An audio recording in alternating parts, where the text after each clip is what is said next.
সুপ্রভাত, কেমন আছো সবাই? বংশাবলী নতুন একটা ব্লগে তোমাদের সকলকে স্বাগত। আজকে হচ্ছে বুধবার। কুসুম গেছে পড়তে, এক্ষুনি ঢুকবে। অনেক সকালেই পড়তে গেছে মায়ের ওখানে, যে ইংলিশ টিচারের কাছে পড়তে যায় সেই টিচারের কাছে গেছে।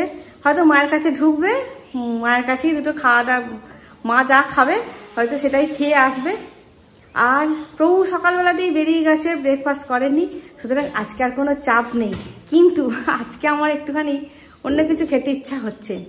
একটুখানি বড়া ভাজো ভাবছি, আলুর বড়া ভাজো ভাবছি।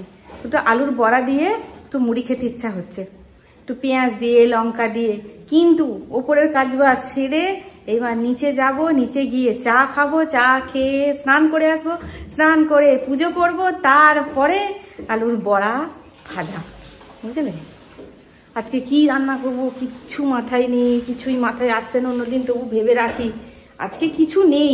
বৌদিকে পাঠিয়েছিলাম গতকাল সন্ধ্যাবেলায় বাজার করতে। বৌদি বলছে সব মরা মরা বাজার, কি বাজার নেবে, কিচ্ছু বাজার এক্ষুনি নিয়ে আসবো, তুমি খ্যাচ খ্যাচ করবে, কিচ্ছু বাজার নিয়ে আসিনি। আমি তুমি কিচ্ছু পাওনি? বলছে না, কিচ্ছু তোমার পছন্দ হবে না, সব জল দেওয়া বাজার, শুকনো শুকনো বাজার। আমি এই মরেছে। 2-4টে বাজারের দোকান আমাদের এখানে আছে জানো। এক এক সময় খুব ফ্রেশ ফ্রেশ বাজার নিয়ে আসে, আর এক এক সময় তোমার ওই কী বলবো মরা মরা বাজার। ও ভয়ে ময়ে আর নিয়ে আসেনি। আর প্রভু তো মানে কি বলবো, মন মর্জি মতন বাজার করে, ও ইচ্ছা হলে বাজার করে, নাহলে বাজার করে না। 5টা না 6টা পটল পড়ে আছে, আর এক ফালি কুমড়ো পড়ে আছে, আর কিচ্ছু নেই। তাই না, কি করবো, কবে পরে দেখা যাবে। প্রত্যেকদিন এক চিন্তা, 3 বেলা 4 বেলা ওই এক চিন্তা। চলো, অনেক সবজি থাকলে দেখবে যেমন বিভ্রান্ত লাগে যে কোনটা দিয়ে কী করবো। আবার সবজি খুব কম থাকলে মানে ভাবতে একটু সময় লাগে যে কি করব, কি রান্না আছে করব। একবার এদিক যাচ্ছি তো ওদিক যাচ্ছি, মাথার মধ্যে কিছু আসছে না। ওই দেখো দুটো আলু নিয়ে কুটতে বসে গেছি, ঢাল নেই তরোয়াল নেই, যুদ্ধ করতে নেমে গেছি। আবার দেখো ছেলের বায়না হয়েছে যে পুকুরে চান করতে যাবে। আমি বললাম একদম পুকুরে চান করতে যাওয়া যাবে না। না, ও পুকুরে চান করতে যাবেই, বলছে প্রচণ্ড গরম করছে। আর এই ছেলেরা না এইরকম বয়সের এইরকম হয়ে গেলে না, তুমি মারতে যাবে কি মারতেও পারবে না, এমন পালাবে কি, এমন তোমাকে ডিফেন্স করবে ওরা যে তুমি বলবে দরকার নেই আমার মারতে গিয়ে, আমার হাতে, আমার নিজের হাতেই লেগে যাবে। তুমি মারতে যাবে, ও এমনভাবে আটকাবে, হাতে গিয়ে আমার হাতটা সেদিন কি এমন লাগলো। হ্যাঁ, বলছে দেখেছো তোমাকে বলছি না আমাকে মারতে এখন যাবে না, আমি এখন বড় হয়ে গেছি। আমি বলছি বাবা, মায়ের কাছে ছেলেরা বড় হয়, তুই যখন অনেক বড় হয়ে যাবি তখন, এখন তো তোর 15 বছর বয়স, তুই যখন 35 বছরের হয়ে যাবি তখনও তোকে আমি পেটাবো। আমার বলছি ঠিক আছে যাবো না, তাহলে আইসক্রিম খাবো, আইসক্রিমের পয়সা দেবো। ওই যে হাত পাচ্ছিল, আমি বলছি ওরে বেটা, পুকুরে চান করতে যাবো না, আইসক্রিমের পয়সা দাও। আর তুই যে বললি বড় হয়ে গেছি, তাহলে বড়রাও বেশি আইসক্রিম খায় না, আইসক্রিম খেলে পেটের গন্ডগোল হয়। তুই তো বলছিস আমি তো বড় হয়ে গেছি, আমাকে মারবে না। এই হলো সকাল থেকে। দিয়ে আমি বললাম না, এইবার রান্নাবান্না চাপিয়ে দিতে হবে, খেতে তো কিছু হবে। আর তোমার এই দেখো লাল শাকগুলো কচি অবস্থায় তো শাক ভেজে খাওয়া হলো, আবার এগুলো আবার কাটোয়ার ডাঁটা তৈরি হয়ে যাচ্ছে, মানে ডেঙ্গু ডাঁটা, আমাদের এখানে বলে ডেঙ্গু ডাঁটা তৈরি হয়ে যাচ্ছে। এগুলোই রাখো বাজারে যদি সুন্দর করে ধুয়ে কেটে মানে ধুয়ে বিক্রি হয়, তখনই তো মানুষ নিয়ে যাচ্ছে। তাহলে আমার না খাওয়ার কী আছে। আবার এখানে একটা কুমড়ো শাক হয়েছে জানো, এমনি এমনি পড়ে হয়েছে, আমি শুধু দানাগুলো এরকম ছড়িয়ে দিয়েছিলাম। কুচুমের বাবাও ছড়িয়েছিল আর আমিও ছড়িয়েছিলাম। কার দানাতে হয়েছে আমি নিজেও জানি না, যেখানে কার দানাতে হয়েছে, তবে হয়েছে, হবে এখানে, মানে নিজে থেকে হয়েছে তো, নিজে থেকে যে জায়গাটা ওরা চয়েস করে গাছেরা, সেখানে কিন্তু ভালোভাবে হয়। আর তুমি যত্ন করো তাহলে কিন্তু দেখবে যত্নের জিনিস অতটা ভালো হয় না। আর আজকে ওয়েদারটা ভীষণ মনোরম, রোদও ঠিকঠাক নেই, আর হাওয়া দিচ্ছে ভীষণ সুন্দর। দেখেছো আমি শাকগুলো রেখে দিয়েছি, গোড়াগুলো কেটে বাদ দিয়ে দিয়েছি, বড় মানে কাদা ছিল, ওগুলো কেটে বাদ না দিলে না ওগুলো তোমার পুরো শাকটাকে বালি করে দিত। দেখো শাকটা এখানে ফেলা আছে, কীরকম হাওয়া দিচ্ছে তোমরা বুঝতে পারছো। এটা কিন্তু ফ্যান চালাইনি, এটা এই দিক থেকে হাওয়া দিচ্ছে, এত হাওয়া দিচ্ছে। আজকে আমার কি মনে হচ্ছে বলো তো, রান্নাবান্না কিচ্ছু করবো না, শুয়ে পড়ি। তারপরে কুড়তে বসেই দেখছি গাড়ির আওয়াজ হলো। আর দেখো আমার বড় ভাই এসে গেছে, বড় ভাই আর মেজো কাকিমা এসেছে, এসে কাপড় টাপড়ও ছাড়া হয়ে গেছে। ভাই চলে যাবে, ভাইকে বলছি থাকতে, আসলে ভাইয়ের ছেলেটা না ভীষণ দুরন্ত, ও তোমরা তো দেখেছো, ওর অন্নপ্রাশনও তোমাদের ভিডিও শেয়ার করেছিলাম, ভীষণ দুরন্ত। ভাই বললো না আমি চলে যাব, ও আবার খেয়ে দিয়ে দুপুরবেলায় মানে বেরোবে, আর ভাই এদিকে চলে যাচ্ছে।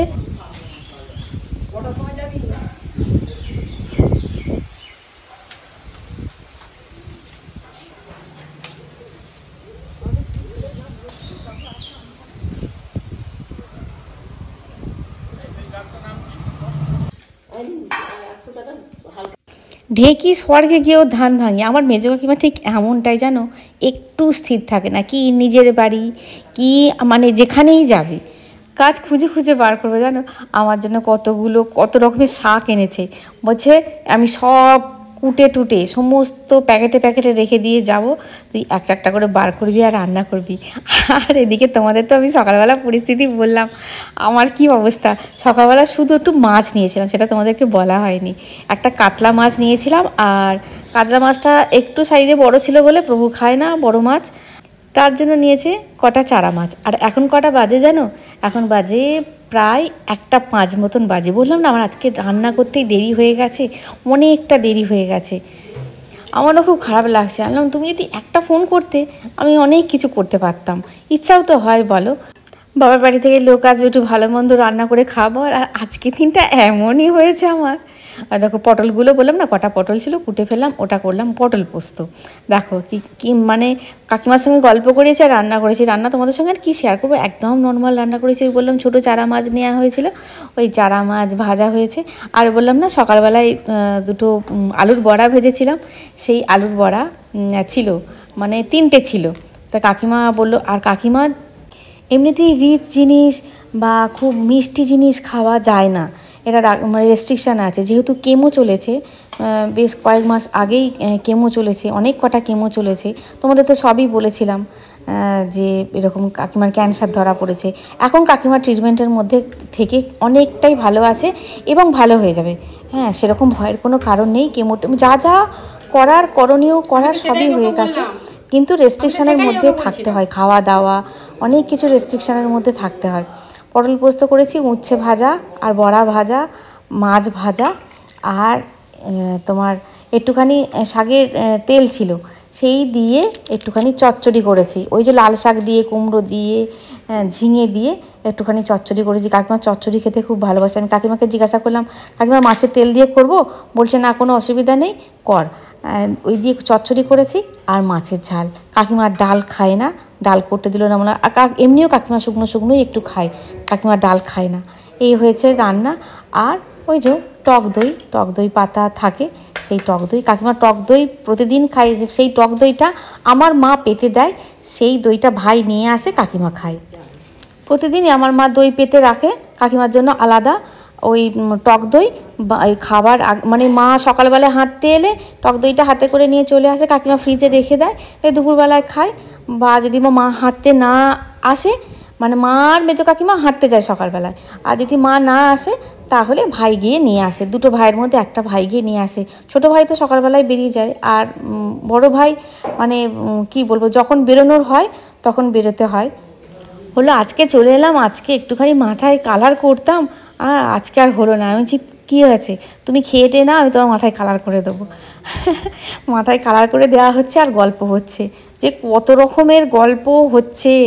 হ্যাঁ, এই একটু একটা দুটো দিন না থাকলে নয়, একটা দিন এই একটা বেলায় সব গল্প শেষ হয় না বাপের বাড়ির লোকেদের সঙ্গে।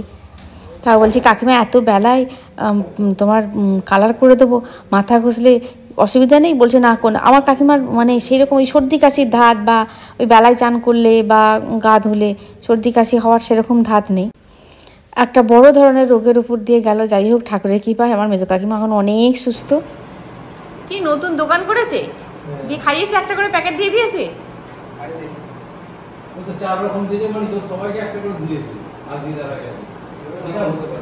কি দিতে দেখি, দোকানটা নতুন করে সাজিয়েছে তো, বন্ধ ছিল, অন্য জায়গায় ওরা শিফট করেছিল। আর এটা কি আছে? আজকে বুধবার, আজকে তুমি তাহলে গণেশ দিকে দিয়ে দাও। আমি দেবো না। ও বাবা তো গঙ্গা স্নান করেনি। গোপালের জন্য দেওয়া হয়। বাপরে, গোপালের জায়গায় আর নেপালগুলোই খাওয়া খাওয়া করছে। কাকিমা যাও বা সন্ধ্যেটুকু থাকতো, রাত্রিটুকু খেয়ে দিয়ে যেতে এলাম, তোমাদের জামাই গিয়ে দিয়ে আসবে। ওই 2-3টে বউ ফোন করলো কি আছে মিটিং না কি, ব্যাস কাকিমা চলে গেল। সন্ধ্যাবেলা সিঙ্গারা নিয়ে এলাম, চা সিঙ্গারা খেয়ে কাকিমা বাড়ি চলে গেলো। দেখো কাবলি ছোলা কাকিমা ছিল বলেই ভিজিয়ে রেখে লাগলাম।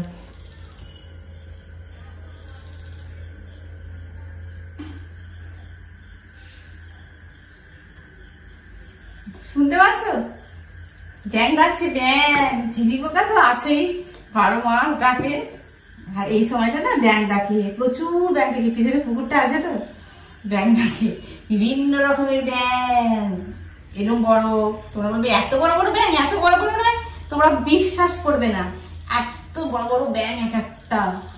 তারপরে সবুজ রঙের ব্যাং, তারপরে হলুদ রঙের ব্যাং, কত রকমের ব্যাং। ওই সকালে যখন মিঠে মিঠে রোদটা বেরোয়, পুকুরের ধারে ধারে মানে করে। তারপরে আবার বেলায় যখন রোদটা চড়া হয়, তখন আবার ওরা জলে নেমে পড়ে না, কোথায় চলে যায় কে জানে।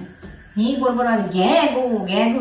আমার পিসির বাড়িতে শহরে, আমার পিসি এরকম এই বর্ষাকালে একবার এসেছিল, সারা রাত ঘুমোতে পারিনি। বলছি ওরে বাবারে, কি ব্যাং ডাকে তোদের এখানে, আর কি পোকা, ঝিঝি পোকার ব্যাং ডাকছে। অথচ আমার পিসি সেই গ্রামেরই নেই, এটা হচ্ছে অভ্যাস। আবার এই ব্যাঙের ডাক, ঝিঝি পোকার ডাক এর সঙ্গে মানে ডাকটা যেন মিস করি কোথাও গেলে, যে এই আমাদের গ্রামে এরকম ঝিঝি পোকার ডাক, ব্যাঙের ডাক আছে, হ্যাঁ কি ভালো লাগে, এটা যেন মিস করি।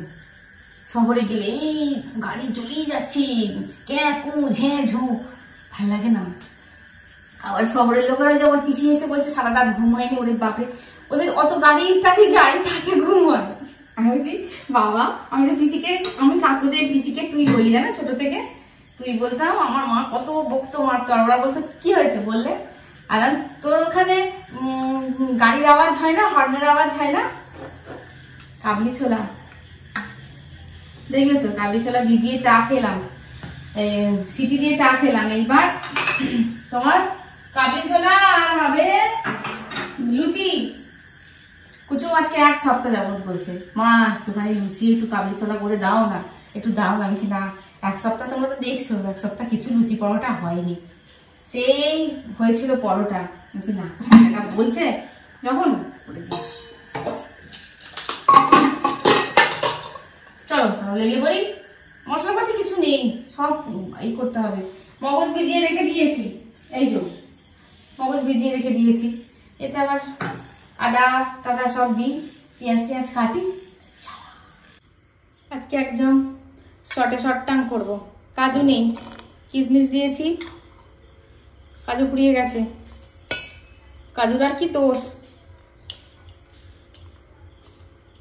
মগজ দিলাম, পেঁয়াজ দেবো, 4 কোয়া দেবো রসুন, সব বেটে নেবো।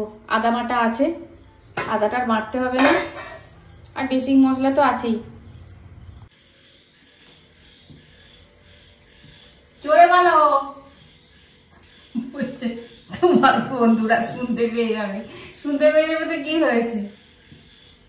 পরোটা ছেলে বলছে লুচি, বাবা বলছে পরোটা।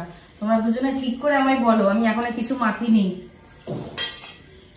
সব বাড়িতেই কিন্তু এই কীর্তন হয়, কেউ মাছ ঝালে খাবে, কেউ ঝোলে খাবে, কেউ ট্যাংরার ঝাল খাবে, কেউ ট্যাংরার ঝোল খাবে, এরকম সব বাড়িতে, শুধু আমার বাড়িতে বলে না। তোমরা ঠিক করে বলো। জ্বালাতন সংসার নয়। ভাবলাম কাকিমা একটা দিন থাকলে ভালো হতো। কাকিমা থাকার ইচ্ছাও ছিল, কিন্তু ওই যে হুড়মুড়ে বউগুলো ফোন করলো, ব্যাস আর থাকলো না। বলো না থাকলে হবে না, যেতেই হবে। ওই চা সিঙ্গারা নিয়ে এলাম, চা সিঙ্গারা সবাই মিলে খেলাম, খেয়ে কাকিমাকে দিয়ে এলো, বাড়িতে দিয়ে এলো। তারপরে বেশ কিছুক্ষণ পর রান্না চাপালাম। কুসুমও অনেকদিন থেকে খাবো করছে, আর কাকিমাও এসেছে। কাকিমা আসার সঙ্গেই আমি কাবলি ছোলাটা ভিজিয়ে দিয়েছি, একটুখানি গরম জল করে কাবলি ছোলাটা ভিজিয়ে দিয়েছি। না একটুখানি গরম জল করে দিয়ে কাবলি ছোলাটা ভিজিয়ে দিই, তাহলে ভিজে যাবে, রাত্রেবেলা লুচি কাবলি ছোলা করবো। যার জন্য আশা করে কাবলি ছোলাটা ভিজিয়ে রাখলাম। কাকিমা খেতেও ভালোবাসে। সেই চলে গেল, বললাম থাকতে, আর কি করা যাবে বলো। একজন কমেন্টে 2 দিন ধরে লিখছে, মানে গতকালও লিখেছে, হ্যাঁ, আর মানে গত পরশুও লিখেছে। গত পরশু তুমি কমেন্টের কোনো অ্যান্সার কাউকে দিতে পারিনি, আর গতকালও কমেন্টে কিন্তু ওই একই কথা এসেছে যে আমার ঈশান কোণে পায়খানা বাথরুম ছিল, সেই ঈশান কোণে পায়খানা বাথরুম ভেঙে হ্যাঁ অন্য জায়গায় করা হচ্ছে, তা ওইখানে কি ঠাকুর ঘর করা যাবে? একদমই না, কোনো দিনের জন্যই না, কোনো দিনের জন্য ওইখানে আর ঠাকুর ঘর করা যাবে না। এমনি তুমি বসবাসের ঘর করতেই পারো, কিন্তু ঠাকুর ঘর ওখানে আর করা যাবে না। সর্বোপরি বাস্তুর পক্ষে এটা ভালো যে ঈশান কোণে ঠাকুর ঘর করলে ভালো হয়, কিন্তু অনেকের ঈশান কোণে হয়তো সেরকম জায়গা নেই, ঠাকুর ঘর করতে পারছে না। তাহলে কি ঠাকুর ঘর ঈশান কোণেই করতে হবে এমন কোনো মানে নেই। ঠাকুর ঘর কিন্তু পূর্ব দিক করেও করা যায়, মানে পূর্ব দিকে ঠাকুর ঘরটা করা যায়। তুমি হয়তো ঠাকুর ঘরের মুখটা হলো পশ্চিম দিকে, তুমি পূর্ব দিক করে পুজো করছো, এমনভাবে ঠাকুর ঘর করা যায়। বা তোমার উত্তর দিকে ঠাকুর ঘর করা যায়, যে ঠাকুর ঘরের মুখটা হবে দক্ষিণ দিকে। কিন্তু তুমি যখন ঠাকুর পুজো করতে বসবে তখন কিন্তু পূর্ব দিকে মুখ করে ঠাকুর পুজো করতে হবে, সে যেখানেই হোক না কেন পূর্ব দিকে মুখ করেই ঠাকুর পুজো করতে হয়। বাবা ছেলে দুজনে আলোচনা করে শেষে সিদ্ধান্ত হলো পরোটাই হবে। আলাম আচ্ছা ঠিক আছে। লুচি হলে কি আমার একটুখানি সুবিধা হয়, তাড়াতাড়ি করে হয়ে যায়, আর পরোটাটা একটু দেরি হয়, মানে একদম একটুখানি সেঁকে তারপরে পরোটাটা করা। ঠিক আছে, বলছে না না বাবা বলেছে পরোটা খাবে, তাহলে পরোটাই করে ফেলো, আর লুচি করতে হবে না, লুচিতে অনেক তেল। আমি যে ওরে বাপ রে লুচিতে অনেক তেল, দেখো। আর আমি খেতে দিয়ে দিয়েছি, তারপরে আমি খাবো, আমি একটু পরে খাবো। আমি ওই যে সন্ধ্যাবেলায় না কী করেছি বলো তো, একটা সিঙ্গাড়া দিয়ে মুড়ি খেয়ে ফেলেছি। একটু মুড়ি খেয়েছি, মানে আজকে 1.5খানা সিঙ্গাড়া খেয়েছি, কী যে পাপ করেছি আমি, যে মানে একটা হয়তো খাবো পরোটা, আর আমার দিনের বেলাকার ভাত রাখা আছে, একটুখানি পটল পোস্ত রাখা আছে, আমি ওই দিয়েই খাবো। একটুখানি কাবলি ছোলা দিয়ে, তোমার কাবলি ছোলাটা কী কী দিলাম দেখেছো তো, নুন মিষ্টি আছে। কাবলি ছোলাটা নাকি খুব সুন্দর খেতে হয়েছিল। আমি ভাই একটা পরোটা খাবো আর 2টো ভাত খাবো, আমি ভাতের দলের লোক। সন্ধ্যাবেলা খেয়ে ফেলেছি 1.5খানা সিঙ্গারা, তারও একটা ইয়ে আছে, আমি বেশি পরোটা খাবো না। আর আজকে যেহেতু বুধবার ছিল, প্রভু নিয়ে এসেছে লাড্ডু, তা দিনের বেলা নিয়ে আসতে পারেনি, সন্ধ্যাবেলা নিয়ে এসেছে। দিয়ে লাড্ডুর দোকানে গিয়ে লাড্ডু নিয়েছে, একটা প্যাকেটে দিয়েছে 2টো প্যাকেট। বলছে দাদা 2টো প্যাকেট দিয়েছেন কেন? বলছে না না আজকে আমাদের দোকান থেকে সমস্ত খরিদ্দারকেই একটা করে প্যাকেট খাওয়ানো হচ্ছে, তার মানে আজকে আমাদের প্রাপ্তিযোগ হলো। মিষ্টির প্যাকেটটায় 4 রকমের মিষ্টি ছিল। আর দিনের বেলাকার পটল পোস্ত, ওটা দিয়ে আমি খাবো ভাত। এটা হচ্ছে পরের দিন সকাল। তাহলে বন্ধুরা ভিডিওটা এই পর্যন্তই, দেখা হচ্ছে পরের ভিডিওয়। খুব ভালো থাকবে, খুব সুস্থ থাকবে। আজ আসি, টাটা।